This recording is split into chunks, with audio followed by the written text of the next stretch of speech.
ನಮಸ್ತೆ. ಶ್ರೀ ರಾಘವೇಂದ್ರ ಚಾನಲ್ಗೆ ಸ್ವಾಗತ. ಇವತ್ತಿನ ದಿನ ನಿಮ್ಮ ಪಾರ್ಟ್ನರ್ ಎನರ್ಜಿ, ನಿಮ್ಮ ಸಂದರ್ಭ ಎಲ್ಲವನ್ನು ಒಂದು ರೀಡಿಂಗ್ ಮಾಡಿ ನೋಡೋಣ. ಇಲ್ಲಿ ಆ್ಯಸ್ ಯೂಶ್ವಲ್ ಆಗಿ 2 ಫೈಲ್ಗಳನ್ನು ಇಟ್ಟಿದ್ದೇನೆ, ನಂಬರ್ 1, ನಂಬರ್ 2. ಓಕೆನಾ? ನಿಮ್ಗೆ ಯಾವ್ದು ಬೇಕೋ ಅದನ್ನು ಸೆಲೆಕ್ಟ್ ಮಾಡ್ಕೊಳ್ಳಿ. ಓಕೆನಾ? ಎಸ್, ಬನ್ನಿ ಫಸ್ಟ್ ಫೈಲನ್ನು ನೋಡೋಣ. ನೋಡಿ, ಇದೊಂದು ಜನರಲ್ ರೀಡಿಂಗ್. ನಿಮಗೆ ಯಾವುದು ರೆಸೊನೇಟ್ ಆಗುತ್ತೋ ಅದನ್ನು ಮಾತ್ರ ತಗೊಳ್ಳಿ, ಉಳಿದದ್ದನ್ನು ಹಾಗೆ ಬಿಟ್ಬಿಡಿ. ಓಕೆನಾ? ಎಸ್, ಫಸ್ಟ್ ಆಫ್ ಆಲ್ ನಿಮ್ಮ ಪಾರ್ಟ್ನರ್ನ ಎನರ್ಜಿ ಹೇಗಿದೆ ಅಂತ ಕೇಳಿ ನೋಡೋಣ.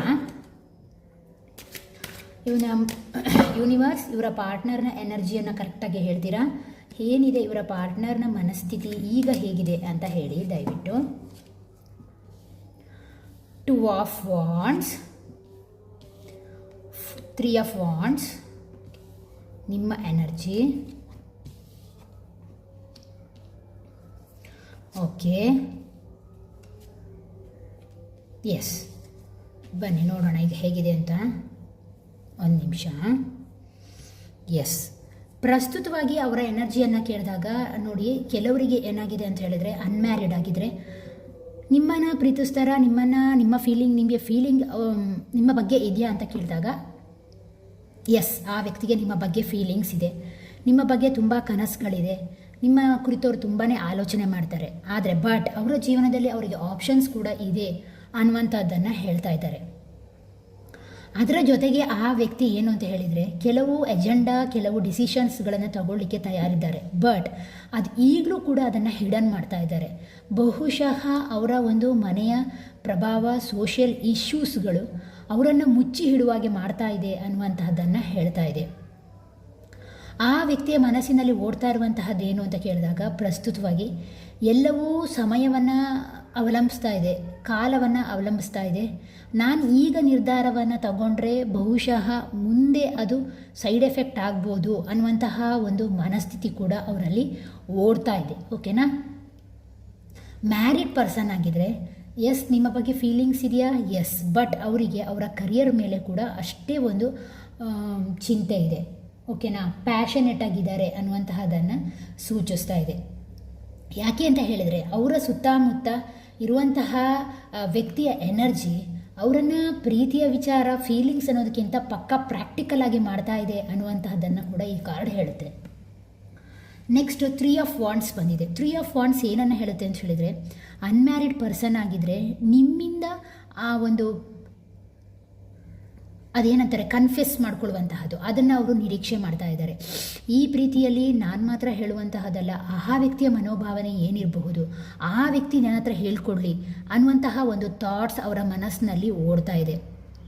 ಇನ್ನು ಕೆಲವರಿಗೆ ಇವರು ಕಂಪ್ಲೀಟಾಗಿ ನಿಮ್ಮ ಪ್ರೀತಿ ಕಡೆ, ನಿಮ್ಮ ಫೀಲಿಂಗ್ಸ್ ಕಡೆ ಓಪನ್ ಅಪ್ ಆಗಿಲ್ಲ ಅನ್ನುವಂತಹದ್ದನ್ನು ಕೂಡ ಹೇಳ್ತಾ ಇದೆ. ಮತ್ತೆ ಕೆಲವರಿಗೆ ಏನು ಅಂತ ಹೇಳಿದರೆ, ಓಕೆ, ಕೆಲವರಿಗೆ ಏನು ಅಂತ ಹೇಳಿದರೆ ಅವರ ಉದ್ಯೋಗದಲ್ಲಿನ ಬದಲಾವಣೆ ಇರ್ಬೋದು, ಅವರ ಒಂದು ಸಿಚುವೇಷನಲ್ಲಿರುವಂತಹ ಡಿಫಿಕಲ್ಟ್, ಅದರಲ್ಲಿ ಏನು ಅಂತ ಹೇಳಿದ್ರೆ ಮೂಮೆಂಟನ್ನು ತರಬೇಕು. ಎಸ್ಪೆಷಲಿ ಅವರ ಫೈನಾನ್ಸಿಗೆ ಸಂಬಂಧಪಟ್ಟ ಹಾಗೆ ಯಾವುದೋ ಒಂದು ಮೂಮೆಂಟ್ ಬೇಕು ಅನ್ನುವಂತಹ ಥಾಟ್ಸಲ್ಲಿ ಇದ್ದಾರೆ ಅನ್ನುವಂತಹದ್ದನ್ನು ಇದು ಸ್ಪಷ್ಟವಾಗಿ ಹೇಳ್ತಾ ಇದೆ. ಓಕೆ, ಹೇಗಿದೆ ಅವರ ಪ್ರಸ್ತುತವಾದಂತಹ ಎನರ್ಜಿಗೆ ಸ್ಪಷ್ಟವಾಗಿ ಒಂದು ಕಾರ್ಡಲ್ಲಿ ಹೇಳ್ತೀರಾ? ಎಸ್, ನಿಮ್ಮನ್ನು ಪ್ರೀತಿಸ್ತಾರಾ? ಹೌದು. ನಿಮ್ಮ ಬಗ್ಗೆ ಗೌರವ ಇದೆಯಾ? ನಿಮ್ಮ ಪ್ರೀತಿ ಬಗ್ಗೆ ಆಲೋಚನೆ ಇದೆಯಾ? ಎಸ್. ಈ ಪ್ರೀತಿ ಫ್ರೆಂಡ್ಶಿಪ್ಪಲ್ಲಿ ಇರ್ಬೋದು, ಅಥವಾ ನಿಮ್ಮ ಕೊಲೀಗ್ಸ್ ನಡುವೆ ಇರ್ಬೋದು, ನಿಮ್ಮ ಕಾಲೇಜ್ ಮೆಟ್ಸಲ್ಲಿ ಬಂದಿರ್ಬೋದು. ಈ ಪ್ರೀತಿ ಒಂದು ಆ ರೀತಿಯ ಒಂದು ರಿಲೇಷನ್ಶಿಪ್ಪನ್ನು ಇದು ತೋರಿಸ್ತಾ ಇದೆ. ಓಕೆನಾ? ಕೆಲವ್ರು ಏನು ಮಾಡಿದ್ದಾರೆ ಅಂತ ಹೇಳಿದ್ರೆ, ಅವರ ಪಾರ್ಟ್ನರ್ಗೆ ಸಂಬಂಧಪಟ್ಟಂತಹ ಫ್ರೆಂಡ್ಸ್, ಅವರ ಡೀಪಾಗಿ ಯಾರು ಅವರಿಗೆ ಹತ್ತಿರದವರಿದ್ದಾರೋ ಅವ್ರ ಹತ್ರ ಹೇಳ್ಕೊಳ್ಳುವಂತಹ ಕೆಲಸವನ್ನು ಕೂಡ ಇವರು ಮಾಡಿದ್ದಾರೆ ಅಂತ ಸ್ಪಷ್ಟವಾಗಿ ಹೇಳ್ತಾ ಇದೆ. ಮತ್ತು ಕೆಲವರಿಗೆ ಏನು ಅಂತ ಹೇಳಿದರೆ, ಥರ್ಡ್ ಪರ್ಸನ್ ಎಂಟ್ರಿ, ಥರ್ಡ್ ಸಿಚುವೇಶನ್ನ ಎಂಟ್ರಿ ಕೂಡ ಈ ಪ್ರೀತಿಯಲ್ಲಿ ಇದೆ ಅಂತ ಹೇಳ್ತಾ ಇದೆ. ಓಕೆನಾ? ನೆಕ್ಸ್ಟ್ ಇದರಲ್ಲಿ ನೋಡಿದಾಗ ನಿಮ್ಮ ಎನರ್ಜಿ ಹೇಗಿದೆ ಅಂತ ಕೇಳಿದಾಗ, ನಿಮ್ಮ ಎನರ್ಜಿಯಲ್ಲಿ ನೀವು ಅವರನ್ನು ಪಕ್ಕಾ ಫ್ಯಾಮಿಲಿ ಓರಿಯೆಂಟೆಡ್ ಆಗಿ ನೋಡ್ತೀರಾ. ಅವರು ಅಂತ ಹೇಳಿದಾಗ ನಿಮ್ಮಲ್ಲಿ ತುಂಬಾ ಕನಸಿದೆ ಎನ್ನುವಂತಹದನ್ನು ಇದು ತೋರಿಸ್ತಾ ಇದೆ. ನಿಮ್ಮ ಫೀಲಿಂಗ್ಸ್ ಏನು ಅಂತ ಕೇಳಿದಾಗ, ನೀವು ಅಂದ್ಕೊಳ್ತೀರಾ, ನಾನು ನನ್ನ ವ್ಯಕ್ತಿಯನ್ನು, ನನ್ನ ಪಾರ್ಟ್ನರನ್ನು ತುಂಬಾ ರೆಸ್ಪೆಕ್ಟ್ ಮಾಡ್ತೀನಿ, ಪ್ರೀತಿ ಕೊಡ್ತೀನಿ, ನರ್ಚರ್ ಮಾಡ್ತೀನಿ, ಅವರ ಗೌರವಿಸ್ತೀನಿ, ಕಾಳಜಿ ವಹಿಸ್ತೀನಿ. ಆ ವ್ಯಕ್ತಿ ನನಗೆ ಜೆನ್ವಿನ್ ಆಗಿ ಆ ಪ್ರೀತಿಯನ್ನು ಕೊಡ್ತಾ ಇಲ್ಲ, ಆ ಕಾಳಜಿಯನ್ನು ಕೊಡ್ತಾ ಇಲ್ಲ, ಮಕ್ಕಳ ಬಗ್ಗೆ ಅಷ್ಟು ಕಾಳಜಿಯನ್ನು ವಹಿಸ್ತಾ ಇಲ್ಲ. ಇದೆಲ್ಲ ಒಂದು ರೀತಿಯ ನೋವು ನಿಮ್ಮಲ್ಲಿ ಇದೆ. ಮತ್ತು ಕೆಲವರಿಗೆ ಏನು ಅಂತ ಹೇಳಿದ್ರೆ, ನಿಮ್ಮ ಪಾರ್ಟ್ನರ್ ಬೇರೆ ವ್ಯಕ್ತಿಯ ಮಾತುಗಳನ್ನು ಕೇಳಿ ನಿಮ್ಮ ಫ್ಯಾಮಿಲಿಯಲ್ಲಿ ಕ್ಲ್ಯಾಶ್ ಬರುವಂತಹದ್ದು, ಅಥವಾ ನಿಮಗೆ ಅದರಿಂದ ನೆಮ್ಮದಿ ಇಲ್ಲ ಅನ್ನುವಂತಹ ಒಂದು ಮನಸ್ಥಿತಿ ಇದೆ. ಅದಕ್ಕಾಗಿ ಬಂದಿದೆ 5 ಆಫ್ ವಾಂಡ್ಸ್. ಬೇರೆ ವ್ಯಕ್ತಿಯ ಮಾತು, ಬೇರೆಯವರ ನಿರ್ಧಾರ, ಹಾಗೆ ಅದರ ಜೊತೆಗೆ ನಿಮ್ಮನ್ನು ಅವರು ಅಷ್ಟಾಗಿ ಕಾಳಜಿ ವಹಿಸದಲ್ಲೇ ಇರುವಂತಹದ್ದು. ಇದು ಕೂಡ ಕಿರಿಕಿರಿಯನ್ನು, ಆಗಾಗ ಜಗಳವನ್ನು, ಇಂಡಿಸಿಷನನ್ನು ತಗೊಳ್ಳಿಕ್ಕೆ ಕಾರಣ ಆಗ್ತಾ ಇದೆ ಅಂತ ಹೇಳ್ತಾ ಇದೆ. ಅನ್ಮ್ಯಾರಿಡ್ ಪರ್ಸನ್ ಆಗಿದ್ದರೆ ನೀವು ಕೊಟ್ಟಷ್ಟು ಅವರು ಪ್ರೀತಿಯನ್ನು ಕೊಡ್ತಾ ಇಲ್ಲ. ಅವರಿಗೆ ಅವರ ಫ್ಯಾಮಿಲಿಯ ವಿಚಾರವಾಗಿ ಸ್ವಲ್ಪ ಕಿರಿಕಿರಿ ಇದೆ ಅನ್ನುವಂತಹದ್ದನ್ನು ಕೂಡ ಇದು ಹೇಳ್ತಾ ಇದೆ. ಆದ್ದರಿಂದಾಗಿ ಸ್ವಲ್ಪ ಅವರು ಓಪನ್ ಅಪ್ ಆಗ್ತಾ ಇಲ್ಲ ಅನ್ನುವಂತಹದ್ದನ್ನು ಕೂಡ ಇದು ಹೇಳ್ತಾ ಇದೆ. ಓಕೆ, ನೆಕ್ಸ್ಟ್ ಬೇರೆ ಏನಾದರೂ ಎನರ್ಜಿ ಬರುತ್ತಾ ನೋಡೋಣ. ನಿಮ್ಮ ಎನರ್ಜಿಯಲ್ಲಿ ಎಸ್, ಕೆಲವರಿಗೆ ಇದು ಕಂಪ್ಲೀಟ್ಲಿ ಒಂದು ರೀತಿಯ ಚೀಟಿಂಗ್ ಥರ ಕಾಣಿಸ್ತಾ ಇದೆ. ಈ ಪ್ರೀತಿ ಕಂಪ್ಲೀಟ್ಲಿ ಚೀಟಿಂಗ್ ಮಾಡಿರಬಹುದು, ಚೀಟಿಂಗ್ ಮಾಡಿ ಹೊರಗಡೆ ಹೋಗಿರುವಂತಹದ್ದನ್ನು ಇದು ಸೂಚಿಸ್ತಾ ಇದೆ. ಮತ್ತು ಕೆಲವರಿಗೆ ಏನು ಅಂತ ಹೇಳಿದರೆ, ಯಾವುದೋ ಒಂದು ಜಗಳದಿಂದ ದುಃಖ, ನೋವು ಸನ್ನಿವೇಶವನ್ನು ಅನುಭವಿಸ್ತಾ ಇದ್ದೀರಾ ಅಂತ ಅನಿಸುತ್ತೆ.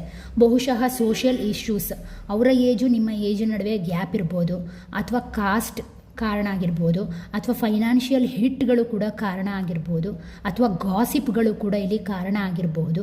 ಬಹುಶಃ ನೀವು ಈ ವಿಚಾರದಲ್ಲಿ ನೋವನ್ನು ಅನುಭವಿಸ್ತಾ ಇದ್ದೀರಾ ಅನ್ನುವಂಥದ್ದನ್ನು ಇದು ಹೇಳ್ತಾ ಇದೆ. ಮ್ಯಾರಿಡ್ ಪರ್ಸನ್ ಆಗಿದ್ದರೆ ನಿಮ್ಮ ಮಾತನ್ನು ನಿಮ್ಮ ಪಾರ್ಟ್ನರ್ ಕೇಳ್ತಾ ಇಲ್ಲ, ನಿಮ್ಮ ನಿರ್ಧಾರಕ್ಕೆ ಅವರು ಒಪ್ಕೊಳ್ತಾ ಇಲ್ಲ, ಅವರು ಬೇರೆ ವ್ಯಕ್ತಿಯ ಇನ್ಫ್ಲೂಯೆನ್ಸಲ್ಲಿ ಇದ್ದಾರೆ ಅನ್ನುವಂತಹದ್ದನ್ನು ಇದು ಸ್ಪಷ್ಟವಾಗಿ ತೋರಿಸ್ತಾ ಇದೆ. ನಿಮ್ಮ ಫ್ಯಾಮಿಲಿ, ನಿಮ್ಮ ಮಕ್ಕಳ ವಿಚಾರದಲ್ಲಿ ಅವರು ಹೆಚ್ಚು ಕಾಳಜಿಯನ್ನು ವಹಿಸ್ತಾ ಇಲ್ಲ ಅನ್ನುವಂತಹದ್ದನ್ನು ನೀವು ಅಂದ್ಕೊಳ್ತಾ ಇದ್ದೀರಾ. ಅದರಿಂದಾಗಿಯೂ ಕೂಡ ಕೆಲವೊಮ್ಮೆ ಕಿರಿಕಿರಿ, ಜಗಳಕ್ಕೆ ಕಾರಣ ಆಗ್ತಾ ಇದೆ. ಅದರಿಂದ ಕೂಡ ನೀವು ಡಿಸ್ಟರ್ಬ್ ಆಗಿದ್ದೀರಾ ಅನ್ನುವಂತಹದ್ದನ್ನು ಹೇಳ್ತಾ ಇದೆ. ಓಕೆನಾ. ನೆಕ್ಸ್ಟ್, ಈ ರಿಲೇಷನ್ಶಿಪ್ಪಲ್ಲಿ ಹಾಗಾದರೆ ಸ್ಟ್ರೆಂತ್ ಇಲ್ವಾ ಅಂತ ಕೇಳಿದಾಗ, ಎಸ್, 6 ಆಫ್ ವಾಂಡ್ಸ್ ಬಂದಿದೆ, ಹಾಗೆ ಏಸ್ ಆಫ್ ವಾಂಡ್ಸ್ ಬಂದಿದೆ. 6 ಆಫ್ ವಾಂಡ್ಸ್ ಏನನ್ನು ಹೇಳುತ್ತೆ ಅಂತ ಹೇಳಿದರೆ, ಎಸ್, ಈ ಪ್ರೀತಿಯಲ್ಲಿ ಒಂದು ಗ್ರೋತ್ ಇದೆ, ಈ ಪ್ರೀತಿಯಲ್ಲಿ ಒಂದು ಜೆನ್ವಿನ್ ಆದಂತಹ ಒಂದು ಕನೆಕ್ಷನ್ ಇದೆ. ಬಟ್ ಈ ಪ್ರೀತಿಯಲ್ಲಿರುವಂತಹ ಸ್ಟ್ರೆಂತ್ ಏನು ಅಂತ ಕೇಳಿದಾಗ, ನೀವು ಅಥವಾ ನಿಮ್ಮ ಪಾರ್ಟ್ನರ್ಲಿರುವಂತಹ ಒಂದು ಇನ್ನರ್ ಕ್ವಾಲಿಟಿ. ಅಂದರೆ ಎಲ್ಲ ವ್ಯಕ್ತಿಗಳು ಏನೇ ಹೇಳಲಿ, ಏನೇ ಮಾಡಲಿ, ನಾವು ನಮ್ಮ ಜೀವನದಲ್ಲಿ ನಮ್ಮ ನಿರ್ಧಾರವನ್ನು ತಗೊಳ್ಬೇಕು ಅನ್ನುವಂತಹ ಕೆಪಾಸಿಟಿ ಬಹುಶಃ ನಿಮ್ಮಲ್ಲಿರಬಹುದು. ಆ ಒಂದು ಸ್ಟ್ರೆಂತ್ ಈ ಫ್ಯಾಮಿಲಿಯನ್ನು, ಈ ಪ್ರೀತಿಯನ್ನು ಉಳಿಸ್ತಾ ಇದೆ ಅನ್ನುವಂತಹದ್ದನ್ನು ಸ್ಪಷ್ಟವಾಗಿ ಹೇಳ್ತಾ ಇದೆ. ಅದರ ಜೊತೆಗೆ ಕೆಲವರಿಗೆ ಫೈನಾನ್ಷಿಯಲಿ ಹಿಟ್ಟಾಗಿದ್ದರೂ ಕೂಡ ನೀವು ಅಂದ್ಕೊಳ್ತೀರಾ, ನನ್ನ ಬಿಸ್ನೆಸ್, ನನ್ನ ಕರಿಯರ್ ಇದರಲ್ಲಿ ಖಂಡಿತವಾಗಿಯೂ ಬದಲಾವಣೆ ಇದೆ, ಖಂಡಿತವಾಗಿಯೂ ಮುಂದೆ ಬರುತ್ತೆ ಅನ್ನುವಂತಹ ಒಂದು ಕಾನ್ಫಿಡೆನ್ಸ್ನ ವ್ಯಕ್ತಿತ್ವ ನಿಮ್ಮಲ್ಲಿ, ಹೈ ಪೊಟೆನ್ಷಿಯಲ್ ಇದೆ, ಹೈ ಪ್ಯಾಷನೆಟ್ ಇದೆ. ಇದು ಈ ಪ್ರೀತಿಯನ್ನು ಉಳಿಸ್ತಾ ಇದೆ ಅಂತ ಹೇಳ್ತಾ ಇದೆ. ನೆಕ್ಸ್ಟ್ ಬಂದಿದೆ ace of wands. Ace of wands ಅಂತ ಹೇಳಿದಾಗ,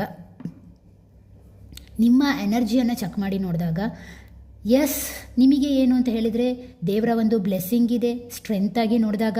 ಹಾಗೆ ಅದರ ಜೊತೆಗೆ ಏನು ಅಂತ ಹೇಳಿದರೆ, ಎಲ್ಲವನ್ನೂ ಚಾಲೆಂಜಸ್ ಆಗಿ ಎದುರಿಸುವಂತಹ ಸ್ವಭಾವದವರು. ಓಕೆನಾ. ಅದು ಫೈನಾನ್ಷಿಯಲ್ ಹಿಟ್ ಇರ್ಬೋದು, ಸೋಷಿಯಲ್ ಹಿಟ್ ಇರ್ಬೋದು, ಅಥವಾ ಕೆಲವರು ಏನು ಅಂತ ಹೇಳಿದ್ರೆ ಆಧ್ಯಾತ್ಮಿಕವಾಗಿ ಸ್ವಲ್ಪ ನಿಮ್ಮನ್ನು ನೀವು ತೊಡಗಿಸ್ಕೊಂಡಿದ್ದೀರ ಇತ್ತೀಚೆಗೆ. ಆದ್ದರಿಂದ ಆ ಹಿಟ್ಟಿಂದ ಹೊರಗಡೆ ಬಂದಿದ್ದೀರಾ, ನೀವು ಸ್ಟ್ರೆಂತಾಗಿ ನಿಂತಿದ್ದೀರಾ ಅನ್ನುವಂತಹದ್ದನ್ನು ತೋರಿಸ್ತಾ ಇದೆ. ಬಹುಶಃ ಇದಕ್ಕೆ ಡಿವೈನ್ ಬ್ಲೆಸ್ಸಿಂಗ್ ಇದೆ ಅನ್ನುವಂತಹದ್ದನ್ನು ಕಂಪ್ಲೀಟಾಗಿ ಹೇಳ್ತಾ ಇದೆ. ಓಕೆನಾ. ನೆಕ್ಸ್ಟ್, ಸ್ಟ್ರೆಂತ್ ಕಾರ್ಡಲ್ಲಿ ಏನಾದರೂ ಬರುತ್ತಾ ಅಂತ ಕೇಳಿ ನೋಡೋಣ. Yes, move on. ನೀವೇನು ಹೇಳ್ತಾ ಇದ್ದೀರಾ ಈ ಸ್ಟ್ರೆಂತ್ ಕಾರ್ಡಲ್ಲಿ ಅಂತ ಹೇಳಿದಾಗ, ನೀವು ಅಥವಾ ನಿಮ್ಮ ಪಾರ್ಟ್ನರ್ ಯಾರು ತೊಗೊಳ್ಬೋದು. ಎಸ್, ನಡೆದು ಹೋದದ್ದು ನಡೆದು ಹೋಗಿದೆ, ಮುಂದುವರಿಯೋಣ ಜೀವನದಲ್ಲಿ. ಆ ವಿಚಾರವನ್ನು ಬಿಟ್ಟಾಗ ಮಾತ್ರ ನಾವು ಜೀವನದಲ್ಲಿ ಮುಂದೆ ಹೋಗಲಿಕ್ಕೆ ಸಾಧ್ಯ ಅನ್ನುವಂತಹದ್ದನ್ನು ಹೇಳ್ತಾ ಇದೆ. ಸ್ಪಷ್ಟವಾಗಿ ಯಾವುದೋ ಮಾತು, ಯಾವುದೋ ವ್ಯಕ್ತಿಯಿಂದ ಹರ್ಟ್ ಆಗಿರೋದ್ರಿಂದ, ಮಾತು ಅಥವಾ ವ್ಯಕ್ತಿಯ ಪರ್ಸನ್ನ ಒಂದು ಎಂಟ್ರಿ ಆಗಿರೋದ್ರಿಂದ ನಿಮಗನ್ನಿಸ್ತಾ ಇದೆ, ಸಾಕಪ್ಪ ಈ ರಗಳೆ, ಮೂವ್ ಆನ್ ಆಗೋಣ ಜೀವನದಲ್ಲಿ ಅನ್ನುವಂತಹ ಒಂದು ಧೋರಣೆಗೆ ಬಂದು ಹೋಗಿದ್ದೀರಾ ಅಂತಲೂ ಹೇಳ್ತಾ ಇದೆ. ದಟ್ ಮೀನ್ಸ್ ನಿಮ್ಮೊಳಗೆ ಒಂದು ಸ್ಟ್ರೆಂತ್ ಇದೆ, ನೀವು ಹೇಗೆ ಹೊರಗೆ ಬರಬೇಕು, ಯಾವ ರೀತಿಯಾಗಿ ಈ ಸಿಚುವೇಶನ್ನ ಹ್ಯಾಂಡಲ್ ಮಾಡಬೇಕು ಅನ್ನುವಂತಹ ಒಂದು ಕಲ್ಪನೆ ನಿಮ್ಮಲ್ಲಿ ಸ್ಪಷ್ಟವಾಗಿ ಇದೆ. ಯಾರು ಫ್ಯಾಮಿಲಿ ಓರಿಯೆಂಟೆಡ್ ಆಗಿ ನೋಡ್ತಾ ಇದ್ದೀರೋ ಅವರಲ್ಲಿ ಏನು ಅಂತ ಹೇಳಿದರೆ, ನಿಮ್ಮ ಫ್ಯಾಮಿಲಿಯಲ್ಲಿ ಬೇರೆ ವ್ಯಕ್ತಿಯ ಒಂದು ಕೈಚಳಕ ನೋಡಿದಾಗ ನಿಮಗನಿಸುವಂಥದ್ದು, ಈ ಕುಟುಂಬವನ್ನು ಹೇಗೆ ಆ ಒಂದು ಇದರಿಂದ ಪ್ರೊಟೆಕ್ಟ್ ಮಾಡಬೇಕು ಅನ್ನುವಂತಹ ಥಾಟ್ಸ್ ಇದೆಯಲ್ಲ, ನಿಮ್ಮಲ್ಲಿರುವ ಆ ಇನ್ನರ್ ಕ್ವಾಲಿಟಿ ಬಹುಶಃ ನಿಮ್ಮ ಫ್ಯಾಮಿಲಿಯ ಸ್ಟ್ರೆಂತ್ ಅಂತ ಹೇಳ್ತಾ ಇದೆ. ಇನ್ಯಾರಾದರೂ ಪ್ರೀತಿಸಿದರೆ ಬಹುಶಃ ಆ ವ್ಯಕ್ತಿ ಅಂದ್ಕೊಳ್ತಾ ಇರುವಂತಹದ್ದು ಅಥವಾ ನೀವು ಅಂದ್ಕೊಳ್ತಾ ಇರುವಂತಹದ್ದು ನಿಮ್ಮ ಪ್ರೀತಿಯ ಬಗ್ಗೆ ಎಸ್ ಇನ್ನರ್ ಸ್ಟ್ರೆಂತ್ ಅಂತ ನೋಡಿದಾಗ ನಿಮಗೆ ಅನ್ನಿಸ್ತಾ ಇದೆ, ಅನ್ಮ್ಯಾರಿಡ್ ಆಗಿದ್ದರೆ ಸಮಾಜ, ಸಿಚುವೇಶನ್, ಎನ್ವೈರ್ನಮೆಂಟ್ ಅಥವಾ ಒಬ್ಬ ಬೇರೆ ವ್ಯಕ್ತಿ ಇದೆಲ್ಲವನ್ನೂ ಮೀರಿ ಬದುಕುವಂತಹ ತಾಕತ್ತು ನಮಗಿದೆ ಅನ್ನುವಂತಹದ್ದನ್ನು ನೀವು ನಿಮ್ಮ ಮನಸ್ಸಿನೊಳಗೆ ಲೆಕ್ಕ ಹಾಕ್ತಾ ಇದ್ದೀರಾ ಅನ್ನುವಂಥದ್ದನ್ನು ಹೇಳ್ತಾ ಇದೆ. ಓಕೆನಾ. ನೆಕ್ಸ್ಟ್, ಇದರಲ್ಲಿ ನಿಜವಾಗ್ಲೂ ಪ್ರಾಬ್ಲಮ್ಸ್ ಏನಾಗ್ತಾ ಇದೆ, ಯಾವ ಪ್ರಾಬ್ಲಮ್ಸನ್ನ ನೋಡ್ತಾ ಇದ್ದೀರಾ ನೀವು ಅಂತ ಕೇಳಿದಾಗ, ಓಕೆ, ಕೆಲವರ ಪ್ರೀತಿಯನ್ನು ಕರೆಕ್ಟಾಗಿ ಹೇಳ್ಕೊಳ್ತಾ ಇಲ್ಲ, ಕೆಲವರಿಗೆ ಇಮ್ಮೆಚುರಿಟಿ ಆದಂತಹ ನಿರ್ಧಾರಗಳನ್ನು ಸೂಚಿಸ್ತಾ ಇದೆ, ಇನ್ನು ಕೆಲವರಿಗೆ ಡಿಸ್ಟೆನ್ಸ್ ರಿಲೇಷನ್ಶಿಪ್ಪನ್ನು ತೋರಿಸ್ತಾ ಇದೆ, ಇನ್ನು ಕೆಲವರಿಗೆ ಏನು ಅಂತ ಹೇಳಿದ್ರೆ ಮೆಚ್ಯೂರ್ಡ್ ಅಲ್ಲದಂತಹ ನಿರ್ಧಾರಗಳು. ದಟ್ ಮೀನ್ಸ್ ಅವರು ನನ್ನನ್ನು ಗೌರವಿಸ್ತಾರೆ, ಅವರು ನನ್ನನ್ನು ಪ್ರೀತಿಸ್ತಾರೆ, ನಾನಷ್ಟು ಬೆಳವಣಿಗೆಯನ್ನು ಹೊಂದಿದ್ದೀನ, ಈ ರೀತಿಯ ಒಂದು ಕಲ್ಪನೆಗಳು ಕೂಡ ಈ ವಿಚಾರದಲ್ಲಿ ಕೈಯಾಡಿಸ್ತಾ ಇದೆ ಅಂತ ಹೇಳ್ತಾ ಇದೆ. ಮತ್ತು ಕೆಲವರಿಗೆ third person entry, third situation entry ಇರ್ಬೋದು, ಬೇರೆ ವ್ಯಕ್ತಿಯ ಪ್ರಭಾವಗಳು ಕೂಡ ನಿಮ್ಮ ಒಂದು ಪ್ರೀತಿಯಲ್ಲಿ ಬ್ಲಾಕೇಜಸನ್ನು ಮಾಡ್ತಾ ಇದೆ, ನಿಮ್ಮ ಫೀಲಿಂಗ್ಸಿಗೆ ಹರ್ಟ್ ಆಗ್ತಾ ಇದೆ ಅನ್ನುವಂತಹದ್ದನ್ನು ಹೇಳ್ತಾ ಇದೆ. ಫ್ಯಾಮಿಲಿಯಾಗಿ ನೋಡಿದಾಗ ಇದು ಏನನ್ನು ಹೇಳ್ತಾ ಇದೆ ಅಂತ ಹೇಳಿದರೆ, ಯಾವುದೋ ವ್ಯಕ್ತಿಯ ಮಾತು ಫ್ಯಾಮಿಲಿಯಲ್ಲಿ ಬಹಳ ಪ್ರಾಮುಖ್ಯತೆ ವಹಿಸ್ತಾ ಇದೆ. ಪಾರ್ಟ್ನರ್ನ ಬಿಟ್ಟು ಬೇರೆ ವ್ಯಕ್ತಿಯ ಮಾತು, ಅದು ಫೀಮೇಲ್ ಪರ್ಸನ್ ಅವರ ಮಾತೇ ನಡೆಯೋದ್ರಿಂದ ಬಹಳ ಕಿರಿಕಿರಿ ಈ ಒಂದು ವಿಚಾರದಲ್ಲಿ ಅಂತ ನೀವು ಅಂದ್ಕೊಳ್ತಾ ಇದ್ದೀರಾ. ಅನ್ಮ್ಯಾರಿಡ್ ಏನಾದ್ರು ಆಗಿದ್ದರೆ ಯಾವುದೋ ಒಂದು ಕುಟುಂಬ ಇರ್ಬೋದು, ಅಥವಾ ಸಮಾಜದಲ್ಲಿರುವಂಥ ಯಾವುದೋ ವ್ಯಕ್ತಿ ಇರ್ಬೋದು, ಅಥವಾ ನಿಮ್ಮ ಕೆಲಸ ಮಾಡುವಂತಹ ಜಾಗದಲ್ಲಿರ್ಬೋದು, ನಿಮ್ಮ ಫ್ರೆಂಡ್ಶಿಪ್ಪಲ್ಲಿರುವಂಥ ಯಾವುದೋ ವ್ಯಕ್ತಿ ಇರ್ಬೋದು, ನಿಮ್ಮ ಪ್ರೀತಿ ಮೇಲೆ ಬಹುಶಃ ಅದರ ಸೈಡ್ ಎಫೆಕ್ಟ್ ಇದೆ ಅನ್ನುವಂತಹದ್ದನ್ನು ಹೇಳ್ತಾ ಇದೆ. ಟೋಟಲ್ ಆಗಿ ನೋಡಿದಾಗ ನನಗೆ ಅನ್ನಿಸ್ತಾ ಇರೋದೇನು ಅಂತ ಹೇಳಿದ್ರೆ, ಕೆಲವರ ಹತ್ರ ಹೇಳ್ಕೊಂಡಿಲ್ಲ, ಕೆಲವರು ವೇಟಿಂಗಲ್ಲಿದ್ದೀರಾ, ಮತ್ತು ಕೆಲವರಿಗೆ ಡಿಸ್ಟೆನ್ಸ್ ರಿಲೇಷನ್ಶಿಪ್ಪನ್ನು ತೋರಿಸ್ತಾ ಇದೆ, ಮತ್ತು ಕೆಲವರಿಗೆ ಇನ್ಫ್ಲೂಯೆನ್ಸಸ್ ಕೂಡ ಇದರಲ್ಲಿ ಇದೆ ಅನ್ನುವಂತಹದ್ದನ್ನು ಹೇಳ್ತಾ ಇದೆ. ಓಕೆನಾ. ನೆಕ್ಸ್ಟ್, ಈ ಪ್ರಾಬ್ಲಮ್ಗೆ ಸಂಬಂಧಪಟ್ಟ ಹಾಗೆ ಫ್ಯೂಚರಲ್ಲಿ ಅವರ ಔಟ್ಕಮ್ಸ್ ಏನು ಬರುತ್ತೆ ಅಂತ ಕೇಳಿ ನೋಡೋಣ. ಅವರ ಔಟ್ಕಮ್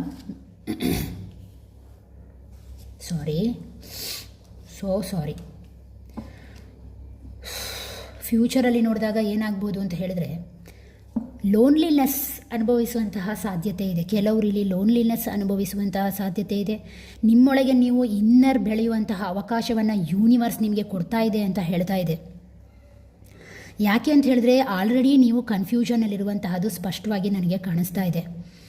ಆ ವ್ಯಕ್ತಿ ಪ್ರೀತಿಸ್ತಾರಾ, ಆ ವ್ಯಕ್ತಿ ಇನ್ನೊಂದು ವ್ಯಕ್ತಿಯ ಜೊತೆ ಕಾಂಟ್ಯಾಕ್ಟಲ್ಲಿ ಇರಬಹುದು ಬಹುಶಃ, ಹೇಳಿದ್ದಕ್ಕೆ. ಹಾಗೆ ಅದರ ಜೊತೆಗೆ ಕೆಲವರಿಗೆ ಉದ್ಯೋಗದ ಬಗ್ಗೆ ಚಿಂತೆ ಇರ್ಬೋದು, ಮತ್ತು ಕೆಲವರಿಗೆ ಏನು ಗೊತ್ತಾ, ಕೆಲವು ಎನ್ವೈರ್ನಮೆಂಟಲ್ ಇಶ್ಯೂಸ್ಗಳು ಕೂಡ ಇದಕ್ಕೆ ಕಾರಣ ಇರ್ಬೋದು. ಬಹುಶಃ ಫ್ಯೂಚರಲ್ಲಿ ಅದೆಲ್ಲವೂ ಕೂಡ ನಿಮಗೆ ಸ್ಪಷ್ಟವಾಗಿ ಗೊತ್ತಾಗುತ್ತೆ ಅನ್ನುವಂತಹದ್ದನ್ನು ಹೇಳ್ತಾ ಇದೆ.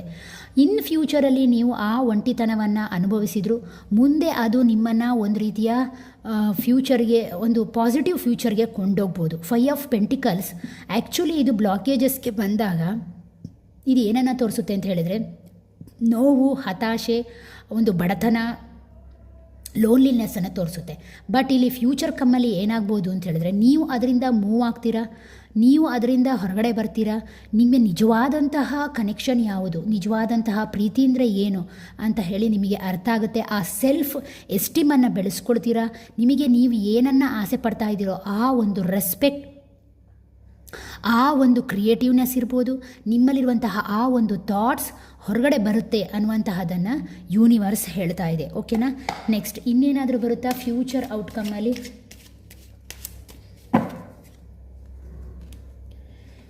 Ten of wands.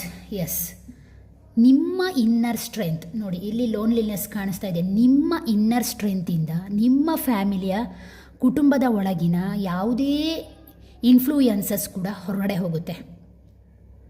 ನಿಮ್ಮ ಥಾಟ್ಸ್, ನಿಮ್ಮಲ್ಲಿರುವಂತಹ ಆ ಗಟ್ ಫೀಲಿಂಗಿಂದ ಅಂತ ಹೇಳ್ತಾ ಇದೆ. ಹಾಗೆ ಮತ್ತೆ ಕೆಲವರಿಗೆ ಏನು ಅಂತ ಹೇಳಿದ್ರೆ, ನೀವು ಸ್ಟ್ರಗಲ್ ಪಟ್ಟಾಗ ಈ ರೀತಿಯ ಫ್ಯಾಮಿಲಿ ನಿಮಗೆ ಸಿಕ್ಕುತ್ತೆ ಅನ್ನುವಂತಹದ್ದನ್ನು ಕೂಡ ಇದು ಫ್ಯೂಚರಲ್ಲಿ ಹೇಳ್ತಾ ಇದೆ.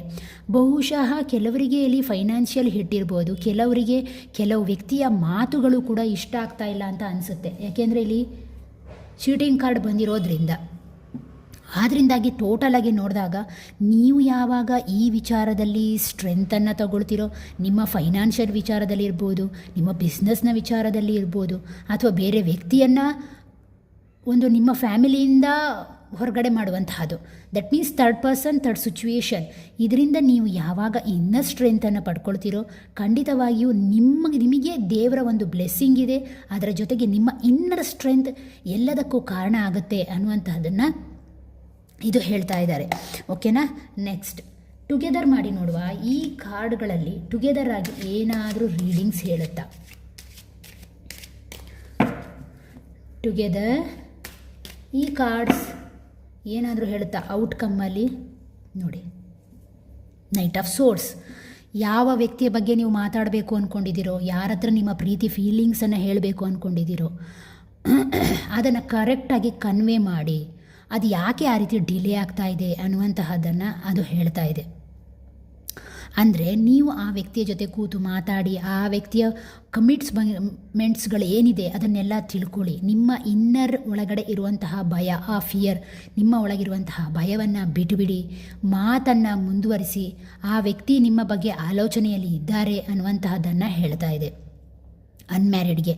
ಮ್ಯಾರಿಡ್ಗೆ ಏನು ಹೇಳ್ತಾ ಇದೆ ಅಂದರೆ, ಯಾವುದೋ ರಿಲೇಷನ್ಶಿಪ್ಪಲ್ಲಿ ಕಿರಿಕಿರಿ ಆದಾಗ ಅದರ ಬಗ್ಗೆ ಸರಿಯಾಗಿ ಮಾತಾಡಿ, ಯಾಕೆ ನೀವು ಒಳಗಡೆನೇ ಇಟ್ಟು ಕೊರಗ್ತಾ ಇದ್ದೀರಾ ಹೇಳ್ಕೊಳ್ಳಿ ಅನ್ನುವಂತಹದ್ದನ್ನು ಕೂಡ ಇದು ಹೇಳ್ತಾ ಇದೆ. ಓಕೆನಾ. ಇದು ಒಂದು ಜನರಲ್ ರೀಡಿಂಗ್ ಆಗಿರುತ್ತೆ, ನೆನಪಿರಲಿ. ಓಕೆ, ನೆಕ್ಸ್ಟ್ ಏನಾದರೂ ಬರುತ್ತಾ? ಟುಗೆದರ್ನೆಸ್ಸಿಗೆ ಒಟ್ಟಾರೆಯಾಗಿ ಈ ಕಾರ್ಡಿಗಾಗಿ ನೀವು ಯಾವ ರೀತಿಯ ಸಜೆಷನನ್ನು ಕೊಡ್ತೀರಾ?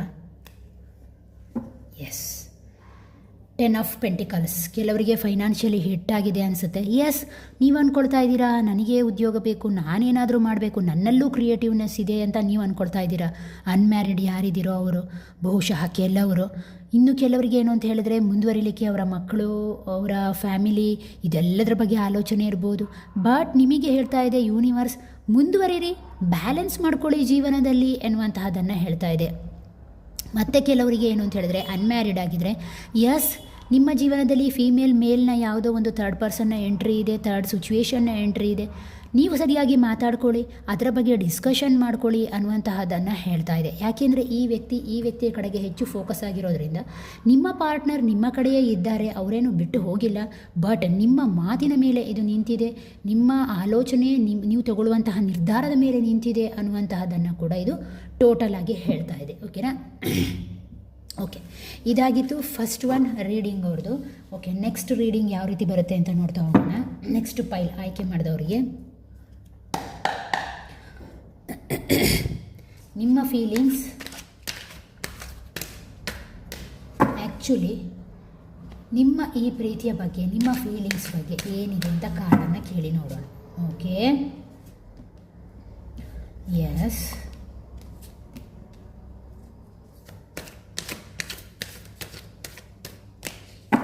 ಸ್ಟ್ರೆಂತ್ ಹೇಗಿದೆ ಈ ಪ್ರೀತಿಯಲ್ಲಿ? ಏನಾದರೂ ಬ್ಲಾಕೇಜಸ್ ಇದೆಯಾ ಇವರ ಫೀಲಿಂಗ್ಸಿಗೆ ಸಂಬಂಧಪಟ್ಟ ಹಾಗೆ? ಓಕೆ ಓಕೆ, ಫ್ಯೂಚರ್ ಔಟ್ಕಮ್ಸಿಗೆ ಏನಾದರೂ ಒಂದು ಕಾರ್ಡ್ ಕೊಡ್ತೀರಾ? ಓ ಮೈ ಗಾಡ್, ಒಂದು ನಿಮಿಷ, ಇಷ್ಟು ಕಾರ್ಡ್ ಬರೋದ್ರಿಂದ ಶಫಲ್ ಸರಿಯಾಗಿ. Okay, future outcome, yes. Okay, ನೋಡೋಣ. ಫಸ್ಟ್ ನಿಮ್ಮ ಫೀಲಿಂಗ್ಸ್ ಹೇಗಿದೆ ಅಂತ ಹೇಳಿದಾಗ 4 ಆಫ್ ಪೆಂಟಿಕಲ್ಸ್ ಬಂದಿದೆ, ದ ಹರ್ಮಿಟ್ ಕಾರ್ಡ್ ಬಂದಿದೆ. ಓಕೆ, ನಿಮ್ಮ ಫೀಲಿಂಗ್ಸ್ ಏನು ಗೊತ್ತಾ? ನಿಮಗೆ ಆ ವ್ಯಕ್ತಿಯನ್ನು ಕಳ್ಕೊಳ್ಳಿಕ್ಕೆ ಇಷ್ಟ ಇಲ್ಲ. ಅನ್ಮ್ಯಾರಿಡ್ ಆಗಿದ್ದರೆ, ಯಾರಾದರೂ ಫೀಲಿಂಗ್ಸ್ನ ಒಬ್ಬ ವ್ಯಕ್ತಿಯ ಮೇಲೆ ಇಟ್ಟಿದ್ರೆ ನಿಮಗೆ ಅವ್ರನ್ನ ಕಳ್ಕೊಳ್ಳಿಕ್ಕೆ ಇಷ್ಟ ಇಲ್ಲ. ಒಬೇಸ್ ಆಗಿದ್ದೀರಾ, ಅಟ್ಯಾಚ್ಮೆಂಟ್ ಬೆಳೆಸ್ಕೊಂಡಿದ್ದೀರಾ, ಡೀಪ್ ಆಗಿದ್ದೀರಾ ಈ ಪ್ರೀತಿ ವಿಚಾರದಲ್ಲಿ, ಈ ಫೀಲಿಂಗ್ ವಿಚಾರದಲ್ಲಿ. ಟೋಟಲಾಗಿ ಹೇಳಬೇಕು ಅಂತ ಹೇಳಿದರೆ, ಒಂದು ಕಡೆಯಿಂದ ನಿಮಗೆ ಫ್ಯಾಮಿಲಿ, ಮತ್ತೊಂದು ಕಡೆಯಿಂದ ಆ ವ್ಯಕ್ತಿ, ಮತ್ತೊಂದು ಕಡೆಯಿಂದ ನಿಮ್ಮ ಉದ್ಯೋಗ, ಈ 3 ಟ್ರಯಾಂಗಲ್ಗಳ ನಡುವೆನೇ ನೀವು ಸಿಕ್ಕಾಕೊಂಡಿದ್ದೀರಾ ಟೋಟಲಾಗಿ. ಓಕೆನಾ. ಇನ್ನೂ ಕೆಲವರಿಗೆ ಏನು ಅಂತ ಹೇಳಿದರೆ, ಒಂದು 50% ಅವರ ಬಿಸ್ನೆಸ್, ಅವರ ಕರಿಯರ್, ಅವರ ಉದ್ಯೋಗ, ಅವರ ದುಡ್ಡು, ಫೈನಾನ್ಸ್ ಬಗ್ಗೆನೇ ತಲೆ ಒಳಗೆ ತುಂಬಿದೆ. ಬಟ್ ಹೃದಯಕ್ಕೆ ಬಂದಾಗ ಆ ವ್ಯಕ್ತಿಯನ್ನು ಕೂರಿಸ್ಕೊಂಡಿದ್ದೀರಾ, ಎದ್ದು ಕಾಣಿಸ್ತಾ ಇದೆ. ಓಕೆನಾ. ಟೋಟಲಿ ನಿಮ್ಮದೊಂದು ರೀಡಿಂಗನ್ನು ನೋಡಿದಾಗ ನೀವು ಮೈಂಡ್ ಕಂಟ್ರೋಲನ್ನು ಮಾಡ್ತಾ ಇದ್ದೀರಾ, ಸ್ವಲ್ಪ ಏನು ಅಂತ ಹೇಳಿದ್ರೆ ಹಿಡಿದಿಟ್ಕೊಳ್ತಾ ಇದ್ದೀರಾ, ನಿಮ್ಮ ಭಾವನೆಗಳ ಮೇಲೆ ನೀವು ಹತೋಟಿ ಮಾಡಲಿಕ್ಕೆ ಹೋಗ್ತಾ ಇದ್ದೀರಾ ಅನ್ನುವಂತಹದ್ದನ್ನು ಇದು ಹೇಳ್ತಾ ಇದೆ. ನೆಕ್ಸ್ಟ್ ಹರ್ಮಿಟ್ ಕಾರ್ಡ್ ಬಂದಿದೆ. ಹರ್ಮಿಟ್ ಕಾರ್ಡ್ ಅಂತ ಹೇಳಿದಾಗ ಕೆಲವರಿಗೆ ಕೆಲವು ವಿಚಾರದಲ್ಲಿ ಸಪ್ರೇಷನ್ ಮೋಡ್ ಬಂದಿದೆ, ಐಸೋಲೇಷನ್ ಆಗಿದ್ದಾರೆ. ಕೆಲವರು ಯಾಕೀಗಾಯಿತು, ಯಾಕಾಗಿ ಈ ಪ್ರೀತಿಯಲ್ಲಿ ಈ ರೀತಿಯ ಒಡಕುಂಟಾಯಿತು, ಯಾಕಾಗಿ ಈ ಪ್ರೀತಿ ನನಗೆ ಮೋಸ ಆಗ್ತಾ ಇದೆ, ಯಾಕಾಗಿ ಆ ವ್ಯಕ್ತಿ ಕಾಂಟ್ಯಾಕ್ಟ್ ಆಗ್ತಾ ಇಲ್ಲ, ಈ ರೀತಿಯ ಒಂದು ಆಲೋಚನೆಯನ್ನು ಮಾಡ್ತಾ ಇದ್ದೀರಾ ಅನ್ನುವಂಥದ್ದನ್ನು ಹೇಳುತ್ತೆ. ಮ್ಯಾರಿಡ್ ಪರ್ಸನ್ ಆಗಿದ್ದರೆ ಫ್ಯಾಮಿಲಿ ಪ್ಲಸ್ ನಿಮ್ಮ ಉದ್ಯೋಗ ಅಥವಾ ನಿಮ್ಮ ಬಿಸ್ನೆಸ್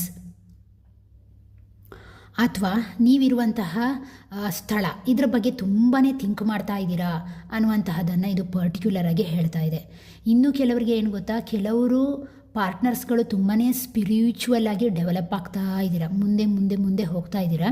ಬಹುಶಃ ಮೊದಲಿಗಿಂತ ನೀವು ಮತ್ತೊಂದು ಸ್ಟೆಪ್ ಮುಂದೆ ಹೋಗಿರೋದ್ರಿಂದ ನಿಮಗೆ ನಿಮ್ಮ ಪಾರ್ಟ್ನರ್ ನಡುವೆ ಕಿರಿಕಿರಿ ಉಂಟಾಗ್ತಾ ಇದೆ. ಆಗಾಗ ಒಂದು ರೀತಿಯ ಐಸೋಲೇಷನನ್ನು ನೀವೇ ತಂದ್ಕೊಳ್ತಾ ಇದ್ದೀರಾ ಈ ವಿಚಾರದಲ್ಲಿ ಅನ್ನುವಂತಹದ್ದನ್ನು ಹೇಳ್ತಾ ಇದೆ. ಈ ವ್ಯಕ್ತಿ ಸದಾ ಬಿಸ್ನೆಸ್ ಮೈಂಡೇ ಆಗಿರೋದ್ರಿಂದ ಅವರ ಉದ್ಯೋಗ ಅವ್ರದ್ದೇ ಕೆಲಸಗಳು ಆ ರೀತಿಯಾಗಿರೋದ್ರಿಂದ ಕೆಲವೊಮ್ಮೆ ನಿಮಗೆ ಅದು ನೋವನ್ನು ತರುತ್ತೆ. ನನ್ನ ಮಾತನ್ನು, ನನ್ನ ಇನ್ನರ್ ಫೀಲಿಂಗನ್ನು ಈ ವ್ಯಕ್ತಿ ಅರ್ಥ ಮಾಡ್ಕೊಳ್ತಾ ಇಲ್ಲ, ನಾನು ಏನು ಹೇಳ್ತಾ ಇದ್ದೀನೋ ಅದಕ್ಕೆ ರೆಸ್ಪಾಂಡ್ ಮಾಡ್ತಾ ಇಲ್ಲ ಅನ್ನುವಂತಹ ನೋವು ಕೂಡ ಕೆಲವರಿಗೆ ಇಲ್ಲಿ ಇದೆ ಅಂತ ಸ್ಪಷ್ಟವಾಗಿ ಹೇಳ್ತಾ ಇದೆ.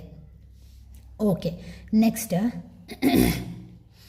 ಬೇರೆ ನೋಡಿದಾಗ ನಿಮ್ಮ ಫೀಲಿಂಗ್ಸ್ನ ವಿಚಾರಕ್ಕೆ ಸಂಬಂಧಪಟ್ಟಾಗ ಬ್ಯಾಲೆನ್ಸ್ ಮಾಡ್ಕೊಳ್ಬೇಕು. ಮದುವೆ ಆಗಿದ್ದರೆ ಬ್ಯಾಲೆನ್ಸ್ ಆಗಿರಬೇಕು, ಪಾಸಿಟಿವ್ ಆಗಿರಬೇಕು, ಕೇರ್ ಮಾಡಬೇಕು ಈ ವ್ಯಕ್ತಿಯನ್ನು ಅಂತ ಹೇಳಿ ಆಲೋಚನೆಗಳಿರ್ಬೋದು. ಮತ್ತು ಕೆಲವರಿಗೆ ಏನು ಅಂತ ಹೇಳಿದರೆ ಹೆಚ್ಚಾಗಿ ಇದೆಲ್ಲ ಪೆಂಟಿಕಲ್ಸ್ ಆಗಿರೋದ್ರಿಂದ ಬಹುಶಃ ಫೈನಾನ್ಷಿಯಲಿ ಬ್ಯಾಲೆನ್ಸ್ ಬೇಕಾಗಿದೆ, ಖರ್ಚು ಜಾಸ್ತಿ ಆಗ್ತಾ ಇದೆ ಅನ್ನುವಂತಹ ಒಂದು ಆಲೋಚನೆಗಳು ಕೂಡ ನಿಮ್ಮಲ್ಲಿ ಇರ್ಬೋದು ಅಥವಾ ಅವರಲ್ಲಿ ಇರ್ಬೋದು. ನಿರ್ಧಾರಗಳು ಕರೆಕ್ಟಾಗಿ ತಗೊಳ್ಳೋ ನಿರ್ಧಾರವನ್ನು ಸ್ವಲ್ಪ ಗೌಪ್ಯವಾಗಿ ಇಡಬೇಕು. ಎಲ್ಲರಿಗೂ ಗೊತ್ತಾಗುವ ಹಾಗೆ ಮಾಡುವಂತಹ ಗುಣದವರು ಅಲ್ಲ ಅಂತ ಅನಿಸುತ್ತೆ. ನೀವು ಪರ್ಟಿಕ್ಯುಲರ್ ಆಗಿ ಏನಾದರೂ ಮಾಡೋಕ್ಕಿಂತ ಮುಂಚೆ ಆಲೋಚಿಸ್ತೀರ, ಅದನ್ನು ಓಪನ್ ಅಪ್ ಆಗಿ ಯಾರ ಹತ್ರನೂ ಹೇಳ್ಕೊಳ್ಳಲ್ಲ ಅಂತ ಅನಿಸುತ್ತೆ. ಆ ರೀತಿಯ ಒಂದು ಥಿಂಕಿಂಗ್ ಕೂಡ ಇದು ಕಾಣಿಸ್ತಾ ಇದೆ. ಫೀಲಿಂಗ್ಸಿಗೆ ಬಂದಾಗ ಎಸ್, ನೀವು ಟೇಕ್ ಕೇರ್ ಮಾಡುವಂತಹದ್ದು, ನರ್ಚರ್ ಮಾಡುವಂಥದ್ದು, ಆ ವ್ಯಕ್ತಿಯ ಬಗ್ಗೆ ತುಂಬಾ ಪ್ಯಾಷನೇಟನ್ನು ಹೊಂದಿದ್ದೀರಾ, ಆ ವ್ಯಕ್ತಿಯ ಬಗ್ಗೆ ತುಂಬಾ ಗೌರವ ಇದೆ ಅನ್ನುವಂತಹದ್ದನ್ನು ಇದು ಸೂಚಿಸ್ತಾ ಇದೆ. ಹಾಗೆ ಅದರ ಜೊತೆಗೆ ಕೆಲವರಿಗೆ ಇದು ಹೊಸದಾದಂತಹ ರಿಲೇಷನ್ಶಿಪ್ ಆಗಿರ್ಬೋದು, ಡೀಪ್ ಆದಂತಹ ಬಾಂಡಿಂಗ್ ಇರ್ಬೋದು. ಮತ್ತು ಕೆಲವರಿಗೆ ಏನು ಅಂತ ಹೇಳಿದ್ರೆ ಒಂದು ರೊಮ್ಯಾಂಟಿಕ್ ಆದಂತಹ ಸಿಚುವೇಶನ್ನ ಕೂಡ ಇದು ತೋರಿಸ್ಬೋದು. ಓಕೆನಾ, ನಿಮಗೆ ಆ ರೀತಿಯ ಒಂದು ಮನೋಭಾವನೆ ಇದೆ ಅಂತ ಹೇಳ್ತಾ ಇದೆ. ಓಕೆನಾ, ನೆಕ್ಸ್ಟ್ ಈ ರಿಲೇಷನ್ಶಿಪ್ಪಿನ ಸ್ಟ್ರೆಂತ್ ಏನು ಅಂತ ಹೇಳಿದಾಗ ಪೇಷನ್ಸ್, ಹಾರ್ಡ್ ವರ್ಕ್, ಓಕೆನಾ, waiting for the divine time ಅನ್ನುವಂತಹ ರೀತಿಯಲ್ಲಿ ತೋರಿಸ್ತಾ ಇದೆ. ನೀವು ಅಥವಾ ಅವರು ಇಬ್ಬರಲ್ಲಿ ಒಬ್ಬರು ಏನು ಅಂದ್ಕೊಳ್ತಾ ಇದ್ದೀರಾ ಅಂದರೆ ಡಿವೈನ್ ಟೈಮಿಗಾಗಿ ವೆಯ್ಟ್ ಮಾಡಬೇಕು, ಪೇಷನ್ಸಿಂದ ಕಾಯಬೇಕು, ಬ್ಯಾಲೆನ್ಸ್ ಮಾಡಬೇಕು. ಇವತ್ತು ಇನ್ವೆಸ್ಟ್ಮೆಂಟ್ ಮಾಡಿದ್ದು ನಾಳೆ ಅದು ಡಬಲ್ ಆಗುತ್ತೆ ಅನ್ನುವಂತಹ ಒಂದು ಕಲ್ಪನೆ ನಿಮ್ಮಲ್ಲಿ ಇದೆ. ನೀವು ಸ್ಲೋವಾಗಿ ನಿಮ್ಮ ಅಥವಾ ಅವರ ಒಂದು ಜೀವನದಲ್ಲಿ ಈ ಫೀಲಿಂಗ್ಸ್, ಈ ಪ್ರೀತಿ, ಈ ಜೀವನ ಅನ್ನುವಂಥದ್ದು ಮೂಮೆಂಟನ್ನು ತಗೊಳ್ತಾ ಇದೆ. ಅದೇ ನಿಜವಾದಂತಹ ಸ್ಟ್ರೆಂತ್ ಅಂತ ಹೇಳ್ತಾ ಇದೆ. ಓಕೆನಾ, ನೆಕ್ಸ್ಟ್ ಏನು ತೋರಿಸ್ತಾ ಇದೆ ಅಂತ ಹೇಳಿದ್ರೆ knight of pentacles. Knight of pentacles ಬಂದಾಗ, ಸ್ಟ್ರೆಂತಿನ ವಿಚಾರಕ್ಕೆ ಬಂದಾಗ ಡೀಪ್ ಆದಂತಹ ಕಮಿಟ್ಮೆಂಟನ್ನು ಕೆಲವರು ಇಲ್ಲಿ ಇಟ್ಕೊಂಡಿದ್ದೀರಾ ನಿಮ್ಮ ಪಾರ್ಟ್ನರ್ನ ಮೇಲೆ. ಬಹುಶಃ ಅದು ಏನೇ ಆಗಲಿ, ಫೈನಾನ್ಷಿಯಲಿ ಹಿಟ್ಟಾಗಲಿ, ಸೋಷಿಯಲಿ ಹಿಟ್ಟಾಗಲಿ, ನಾನು ಆ ವ್ಯಕ್ತಿಯ ಕಡೆಗೆ ಜೆನ್ವಿನ್ ಆಗಿ ಇರಬೇಕು, ಅದನ್ನು ಉಳಿಸ್ಕೊಳ್ಬೇಕು ಅನ್ನುವಂತಹ ಒಂದು ಕಲ್ಪನೆ, ಒಂದು ಜೆನ್ವಿನ್ ಆದಂತಹ ಪ್ರೀತಿ, ಈ ಪ್ರೀತಿಯ ನಡುವೆ ಸ್ಟ್ರೆಂತ್ ಆಗಿ ನಿಂತಿದೆ ಅನ್ನುವಂತಹದನ್ನು ಇದು ಸ್ಪಷ್ಟವಾಗಿ ತೋರಿಸ್ತಾ ಇದೆ. ಈ ವ್ಯಕ್ತಿಗೆ ಹೋಲಿಸಿದಾಗ ಬಹುಶಃ ಇದು ನಿಮ್ಮ ಫೀಲಿಂಗ್ ಆಗಿದ್ದರೆ ಅಥವಾ ನಿಮ್ಮವರ ಫೀಲಿಂಗ್ಸ್ ಕೂಡ ಇರಬಹುದು. ಇದರಲ್ಲಿ ಎರಡು ರೀತಿಯೂ ತಗೊಳ್ಬಹುದು. ಕೆಲವರಿಗೆ ಇದು ಏನು ಅಂತ ಹೇಳಿದ್ರೆ ಸೋಷಿಯಲ್ ಇಶ್ಯೂಸ್ನ ಎದ್ದು ತೋರಿಸ್ತಾ ಇದೆ. ದಟ್ ಮೀನ್ಸ್ ಡಿಸ್ಟೆನ್ಸ್ ರಿಲೇಷನ್ಶಿಪ್ ಇರ್ಬೋದು ಅಥವಾ ಕಾಸ್ಟಿಸಮ್, ಇದನ್ನು ಇದು ಎದ್ದು ತೋರಿಸ್ತಾ ಇದೆ. ಓಕೆನಾ, ಮತ್ತು ಕೆಲವರ ಪಾರ್ಟ್ನರ್ ತುಂಬಾ ಶ್ರೀಮಂತರು, ಕೆಲವರು ಕಡಿಮೆ ಶ್ರೀಮಂತರು, ಇದರಿಂದ ಕೂಡ ಸ್ವಲ್ಪ ಫ್ಲಕ್ಚುಯೇಷನ್ ಇದೆ. ಬಟ್ ನೀವು ಅಂದ್ಕೊಳ್ಳುವಂತಹದ್ದು ಅಥವಾ ನಿಮ್ಮ ಪಾರ್ಟ್ನರ್ ಅಂದ್ಕೊಳ್ಳುವಂತಹದ್ದು ಪ್ರೀತಿಯೇ ಎಲ್ಲದಕ್ಕೂ ಒಂದು ಆಧಾರ, ಪಾಸಿಟಿವ್ ಥಿಂಕ್ನೆಸ್ ಬಹಳ ಮುಖ್ಯ, ಡೀಪ್ ಆದಂತಹ ಕಮಿಟ್ಮೆಂಟ್ ಬಹಳ ಮುಖ್ಯ, ಸ್ಟೇಬಲ್ ಆಗಿ ಇರಬೇಕು ಈ ಫೀಲಿಂಗ್ಸ್ ವಿಚಾರದಲ್ಲಿ ಅನ್ನುವಂತಹದ್ದನ್ನು ನೀವು ಅಂದ್ಕೊಳ್ತಾ ಇದ್ದೀರಾ ಅನ್ನುವಂತಹದ್ದು ಇಲ್ಲಿ ಪ್ರಮುಖವಾಗಿ ಕಾಣ್ತಾ ಇದೆ. ಇದರಲ್ಲಿ ಏನಾದರೂ ಬ್ಲಾಕೇಜಸ್ ಇದೆಯಾ ಅನ್ನುವಾಗ ಎಸ್, ಕೆಲವರ ಪ್ರೀತಿ ವಿಚಾರದಲ್ಲಿ ತುಂಬಾ ಒಬೇಸ್ ಆಗಿದ್ದೀರಾ, ಒಂದು ರೀತಿ ಅಡಿಕ್ಷನ್ ಥರ ತೋರಿಸ್ತಾ ಇದೆ. ಮತ್ತು ಕೆಲವರ ಪಾರ್ಟ್ನರ್ ಸ್ಮೋಕಿಂಗ್, ಡ್ರಿಂಕಿಂಗ್, ಕೆಲವು ಅಡಿಕ್ಷನಲ್ಲಿ ಕೂಡ ಇರಬಹುದು. ಬಹುಶಃ ಇದು ಪ್ರೀತಿಯ ಮೇಲೆ ಹೊಡೆತ ಬೀಳ್ತಾ ಇದೆ ಅನ್ನುವಂತಹದ್ದನ್ನು ಸೂಚನೆ ಕೊಡ್ತಾ ಇದೆ. ಮತ್ತು ಕೆಲವರಿಗೆ ಇದೇನು ಅಂತ ಹೇಳಿದ್ರೆ ಇಲ್ಲೆಲ್ಲೂ ಥರ್ಡ್ ಪರ್ಸನ್ ರೀತಿಯಲ್ಲಿ ನನಗೆ ಕಾಣಿಸ್ತಾ ಇಲ್ಲ. ಬಟ್ ಇದು ಬ್ಲಾಕೇಜಸಲ್ಲಿ ಬಂದ ಕಾರಣ ಕೆಲವು ವ್ಯಕ್ತಿಯ ಇನ್ಫ್ಲೂಯೆನ್ಸ್ ಆಗಿ ನೋವನ್ನು ತಂದಿರಬಹುದು ಈ ರಿಲೇಷನ್ಶಿಪ್ಪಲ್ಲಿ. ಆ ಬ್ಲಾಕೇಜಸನ್ನು ಇದು ತೋರಿಸ್ತಾ ಇದೆ. ಕೆಲವರ ಗ್ರೀಡಿ ಪರ್ಸ್ನಾಲಿಟಿ ಅಂದರೆ ಅತಿಯಾದಂತಹ ಮನಿ ಸೇವಿಂಗ್ ಮಾಡುವಂಥದ್ದು, ಖರ್ಚು ಕರೆಕ್ಟಾಗಿ ಮಾಡ್ದಲೇ ಇರುವಂಥದ್ದು, ಮಾಡಬೇಕಾದ ಜಾಗದಲ್ಲಿ ಮಾಡ್ದಲೇ ಇರುವಂತಹದ್ದು, ಇದು ಕೂಡ ಈ ಪ್ರೀತಿ ಈ ಜೀವನದಲ್ಲಿ ಹಿಟ್ ಕೊಡ್ತಾ ಇದೆ ಅನ್ನುವಂತಹದ್ದನ್ನು ಇದು ಹೇಳ್ತಾ ಇದೆ. ಮತ್ತು ಕೆಲವರಿಗೆ ಏನಾಗಿದೆ ಅಂತ ಹೇಳಿದ್ರೆ ಈ ವ್ಯಕ್ತಿಯ ಸಂಪರ್ಕಕ್ಕೆ ಬಂದಾಗ ಈ ವ್ಯಕ್ತಿ ತಡೆಗಟ್ಟುವಂತಹದ್ದು, ಈ ರೀತಿಯ ಒಂದು ಬ್ಲಾಕೇಜ್ ಕೂಡ ಕೆಲವರ ಜೀವನದಲ್ಲಿ ಇದೆ ಅನ್ನುವಂಥದ್ದನ್ನು ಹೇಳ್ತಾ ಇದೆ. ಎಸ್ಪೆಷಲಿ ಮನೆಯ ಹಿರಿಯ ವ್ಯಕ್ತಿ ಇರ್ಬೋದು ಅಥವಾ ಯಾರೋ ಒಂದು ಅಡಲ್ಟ್ ಆದಂತಹ ಪರ್ಸನ್ನಿಂದ ಈ ಫೀಲಿಂಗ್ಸ್ನ ನಡುವೆ ಹಿಟ್ ಆಗ್ತಾ ಇದೆ, ಬ್ಲಾಕೇಜ್ ಆಗ್ತಾ ಇದೆ ಅಂತ ಹೇಳ್ತಾ ಇದೆ. ಮತ್ತು ಕೆಲವರಿಗೆ ಏನು ಅಂತ ಹೇಳಿದ್ರೆ 7 ಆಫ್ ಸೋರ್ಡ್ಸ್ ಬಂದಿದೆ. 7 ಆಫ್ ಸೋರ್ಡ್ಸ್ ಅಂದಾಗ ಕೆಲವರಲ್ಲಿರುವಂತಹ ಆ ಮೋಸದ ಗುಣಗಳು ಪಾರ್ಟ್ನರಲ್ಲಿ, ಅಂತಹ ಗುಣಗಳು ಕೂಡ ಬ್ಲಾಕೇಜಸ್. ಜೆನ್ವಿನ್ ಆದಂತಹ ಪ್ರೀತಿ ಇದ್ದರೂ ಕೆಲವೊಮ್ಮೆ ಅವರು ಮೋಸ ಮಾಡ್ತಾ ಇದ್ದಾರೆ, ಆನ್ ಆ್ಯಂಡ್ ಆಫ್ ಆಗ್ತಾ ಇದ್ದಾರೆ. ಕೆಲವರಿಗೆ ಏನು ಅಂತ ಹೇಳಿದ್ರೆ ಸ್ವಾರ್ಥವಾಗಿ ವರ್ತಿಸುವಂತಹದ್ದು. ಇದರಿಂದ ಕೂಡ ಪಾರ್ಟ್ನರ್ನ ಮೇಲೆ ಪ್ರೀತಿ ಫೀಲಿಂಗ್ಸ್ನ ವಿಚಾರದಲ್ಲಿ ನೋವನ್ನು ಉಂಟು ಮಾಡ್ತಾ ಇದೆ ಅನ್ನುವಂತಹದ್ದನ್ನು ಸ್ಪಷ್ಟವಾಗಿ ಇದು ಹೇಳ್ತಾ ಇದೆ. ಸಾರಿ, ಸ್ವಲ್ಪ ನನಗೆ ಫೀವರ್ ಆಗಿದೆ, ಹಾಗಾಗಿ ರೀಡಿಂಗ್ ಹೇಳೋದು ಸ್ವಲ್ಪ ಕಷ್ಟ. ನೆಕ್ಸ್ಟ್, ಇದಕ್ಕೆ ಸಂಬಂಧಪಟ್ಟ ಹಾಗೆ ಫ್ಯೂಚರಲ್ಲಿ ಔಟ್ಕಮ್ ಏನು ಬರುತ್ತೆ? High priestess, the hanged man. Future ಔಟ್ಕಮ್ಮನ್ನು ನೋಡಿದಾಗ ಬಹುಶಃ ಮೇಲಾಗಲಿ ಫೀಮೇಲ್ ಆಗಲಿ, ನೀವು ಯಾರಿದ್ದೀರೋ ತುಂಬಾ ಪೇಷನ್ಸ್ ಇರುವಂತಹ ವ್ಯಕ್ತಿ, ನಾಲೆಡ್ಜೇಬಲ್ ಇರುವಂತಹ ವ್ಯಕ್ತಿ, ಸೆನ್ಸಿಟಿವ್ ಆಗಿರುವಂತಹ ವ್ಯಕ್ತಿ, ಸತ್ಯ ಮತ್ತು ಸುಳ್ಳುಗಳ ನಡುವೆ ಏನು ವ್ಯತ್ಯಾಸ ಅಂತ ನಿಮಗೆ ಗೊತ್ತು, ಓಕೆನಾ? ಹಾಗೆ ಅದರ ಜೊತೆಗೆ ಸಮಯವನ್ನು ತುಂಬಾ ನಂಬ್ತೀರಾ, ದೇವರನ್ನು ತುಂಬಾ ನಂಬ್ತೀರಾ. ಯಾವುದೇ ವಿಚಾರಕ್ಕೆ ತಗೊಂಡ್ರೂ ಯಾವ ರೀತಿಯ ನಿರ್ಧಾರವನ್ನು ತಗೊಳ್ಬೇಕು ಅಂತ ಹೇಳಿ ನಿಮ್ಮ ಬಗ್ಗೆ ನಿಮ್ಮ ನಿರ್ಧಾರದ ಬಗ್ಗೆ ಎಸ್ಪೆಷಲಿ ನಿಮಗೆ ಆಲೋಚನೆ ಇದೆ. ಆ ಒಂದು ದೃಷ್ಟಿಕೋನದಿಂದ ನೀವು ಈ ವಿಚಾರದಲ್ಲಿ ಜಯವನ್ನು ಗಳಿಸ್ತೀರಾ ಅನ್ನುವಂತಹದ್ದನ್ನು ಇದು ಹೇಳ್ತಾ ಇದೆ. ನಿಮ್ಮಲ್ಲಿರುವ ಆ ಕೇರ್ಫುಲ್, ಆ ಸಿಚುವೇಶನ್, ಆ ಪಾರ್ಟ್ನರ್ ಬಗ್ಗೆ ಇರುವಂತಹ ಕೇರ್ಫುಲ್, ಲವ್ವಿಂಗ್ ಮೈಂಡ್ಸೆಟ್, ನಿಮ್ಮ ಎಮೋಷನ್ಸನ್ನ ಹಿಡಿದಿಟ್ಕೊಳ್ಳುವಂತಹ ಬುದ್ಧಿ, ಜಗಳಗಳಾದಾಗ ನೀವು ಬಹುಶಃ ಮಾತನ್ನು ಅಲ್ಲಿಗೆ ನಿಲ್ಲಿಸಿ ಬೇರೆ ಕೆಲಸಕ್ಕೆ ಎದ್ದು ಹೋಗುವಂಥದ್ದು, ಈ ರೀತಿಯ ಒಂದು ನಿಮ್ಮ ಒಂದು ಮೈಂಡ್ಸೆಟ್ ಬಹುಶಃ ನಿಮ್ಮನ್ನು, ನಿಮ್ಮ ಫ್ಯಾಮಿಲಿಯನ್ನು, ನಿಮ್ಮ ಪ್ರೀತಿಯನ್ನು ಉಳಿಸ್ತಾ ಇದೆ ಅನ್ನುವಂತಹದ್ದನ್ನು ಇದು ಹೇಳ್ತಾ ಇದೆ. ಇನ್ ಫ್ಯೂಚರಲ್ಲಿ ನೀವು ಪೇಷನ್ಸ್, ಬ್ಯಾಲೆನ್ಸಿಂದ ನಿಮ್ಮ ಪ್ರೀತಿಯನ್ನು ನೀವು ಉಳಿಸ್ಕೊಳ್ತೀರಾ ಅನ್ನುವಂತಹ ರೀತಿಯಲ್ಲಿ ರೀಡಿಂಗ್ ಬರ್ತಾ ಇದೆ. ಮತ್ತು ಕೆಲವರಿಗೆ ಇದು ಹ್ಯಾಂಗ್ಡ್ ಮ್ಯಾನ್ ತೋರಿಸ್ತಾ ಇದೆ. ಅಂದರೆ ಕೆಲವರಿಗೆ ಏನಾಗ್ಬೋದು ಅಂತ ಹೇಳಿದ್ರೆ ಅನ್ಮ್ಯಾರಿಡ್ ಆಗಿದ್ದರೆ